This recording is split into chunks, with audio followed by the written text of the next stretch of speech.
Migration is as natural as breathing, as eating, as sleeping. It is part of life, part of nature, and as Ellsworth Huntington puts it, history in its broadest aspect is a record of man's migration from one environment to another. So Ghanaians, be it known that Nigerians are not your problem. Antonio Guterres once said, migration powers economic growth, reduces inequality, and connects diverse societies. But yet, he won. It is also a source of political tension and human tragedies. And it is that human tragedy I felt when I listened to a video made by one guy named Cyrus of Tonton Network in Ghana. The video was actually sent to me by my friend and brother Mudia of Africa.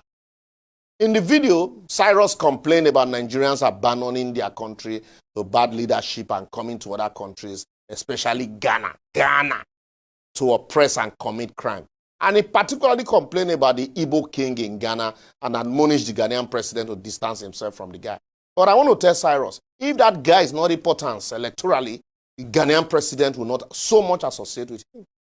Even though Cyrus claimed to have loads of Nigerian friends, he could not hide his disdain for Nigeria as he spewed out lies, half-truth, and what have you about Nigerians, including our activists and our skit makers, which show that he's obviously jealous of them. Ordinarily, I no go respond to or blame people like Cyrus because our leaders put us for ground for people like him to the insult. But for posterity and for the hard-working Nigerians who are making a mark in all fields of human endeavor across the globe, there's need to respond, set the record straight, and raise their shoulders high. For the Bible in Exodus 23:9 said, "You shall not oppress the alien." You know well how it feels to be an alien, since you were once an alien yourself in the land of Egypt. Since Cyrus has forgotten and probably, he don't know, and decided to paint all Nigerians with one brush because of the antecedents of a few bad ones, let me remind him that Nigeria was once home to Ghanaians who were doing menial jobs here, including teaching. And we had many of them as friends, including coaching, Coach Tete. Maybe he has also forgotten how the military government of General Olusegun Obasanjo donated Peugeot cars to Ghanaian police force around 1977 and 1978. Whilst we agree that we have a lot of bad Nigerians everywhere, same way you have Ghanaians who are doing crimes outside of their country, we need to remind people like Cyrus that according to the Washington-based Migration Policy Institute, Nigerians are the most successful and educated immigrant group in Africa, in America. Maybe that's why it's beefing. Our Nollywood movies, our skit makers, our music artists are putting African positively in the world map, not just West Africa. Not to mention people like Philip Emeagwali, our Chimamanda Ngozi Adichie, our Dr. Ngozi Okonjo-Iweala, our Professor Wole Soyinka, and whether she likes it or not, our Kemi Badenoch, and numerous mayors and members of parliament in UK, US, and Canada. Not even to mention the basketballers, footballers, including American football.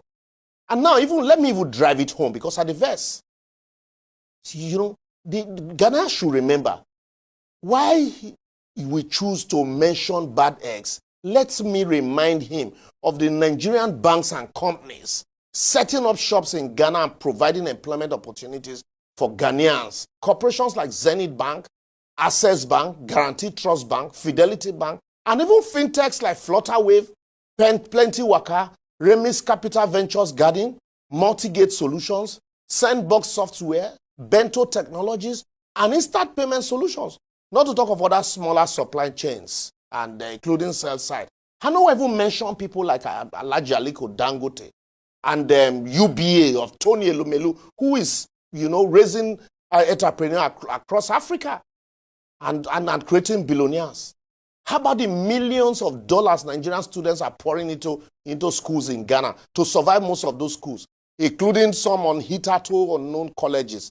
I don't even want to mention the hotels that Nigerians are patronizing there. And a few months from now, we're also going to Ghana to celebrate the African Bar Annual Conference. And Nigerians will be the highest number of troops there.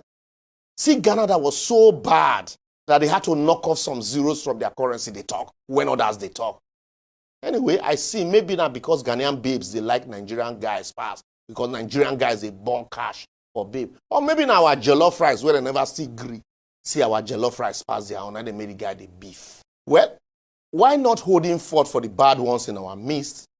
Nobody is stopping the security agencies in Ghana from dealing with the crime and criminality in the country, irrespective of the nationalities of the perpetrators.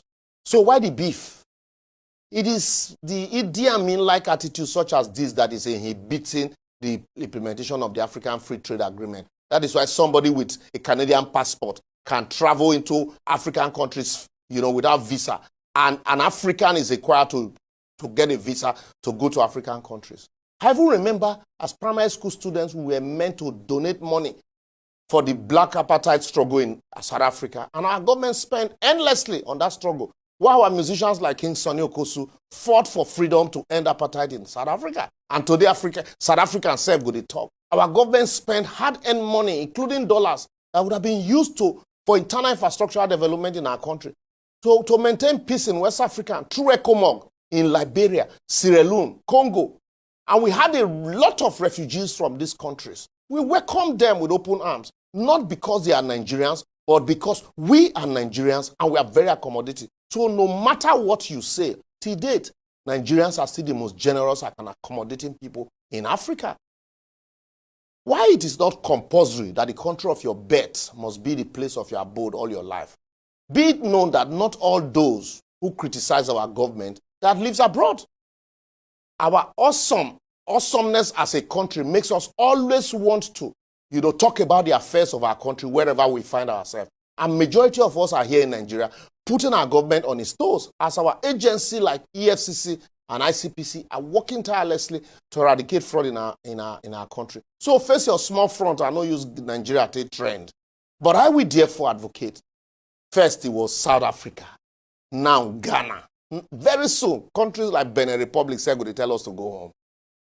Shameful. Our leaders should use this opportunity to correct the challenges in the country by embarking on necessary reforms and measures that will give us again our bragging right, no matter how bitter at the beginning, provided we get it right subsequently, instead of allowing unknown people to use us to trend unnecessarily.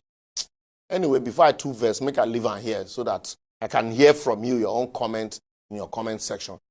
Do not forget to subscribe and also feel free to share. For migration is a universal human experience of resilience, adaptation, and the enduring human quest for knowledge. But however, always remember, if you find yourself in Rome, learn to live like the Romans. Don't commit